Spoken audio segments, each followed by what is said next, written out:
Hi friends, నమస్తే. మీరందరూ IPL చూస్తారనుకుంటా.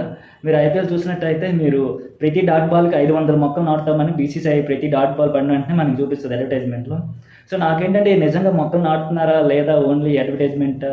ఇది ఓన్లీ స్టంట్ అని చెప్పి నేను కొంచెం స్టడీ చేస్తే, యాక్చువల్‌గా ఇది బీసీసీఐ 2023 ఐపీఎల్ ప్లే ఆఫ్స్‌లో తీసుకొనొచ్చారండి. అప్పుడు ప్రతి డాట్ బాల్‌కి 500 మొక్కలు నాటుతామని చెప్పి Tata group and BCCI associate అయ్యి అది జరిపారు. అది మొక్కలు నాటారు. 2023లో మొత్తం ప్లే ఆఫ్స్లో 278 డాట్ బాల్ అయితే 278 ఇంటూ 500 అంటే 139,000 మొక్కలు నాటాల్సి ఉంటే 1,00,000 మొక్కలు పైగా కేరళ, అస్సాం, గుజరాత్ ఈ స్టేట్స్లో ఆల్రెడీ ప్లాంటేషన్ జరిగిందండి 1,00,000 మొక్కల వరకు.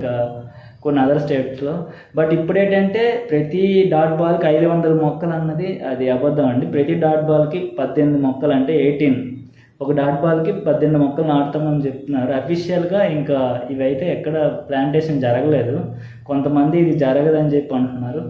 ఇంకోటి ఏంటంటే నెక్స్ట్ వీడియో ఏంటంటే మనకి T20 వరల్డ్ కప్ టైంలో మనం గ్రాస్ రూట్ లెవెల్స్లో ప్రతి 100 రన్స్కి ఒక 100 కిట్లు అని చెప్పారు కదా. సో దాని మీద నెక్స్ట్ వీడియో ఉంటుంది. దీనిపైన మీ ఒపీనియన్ షేర్ చేయండి. Thank you.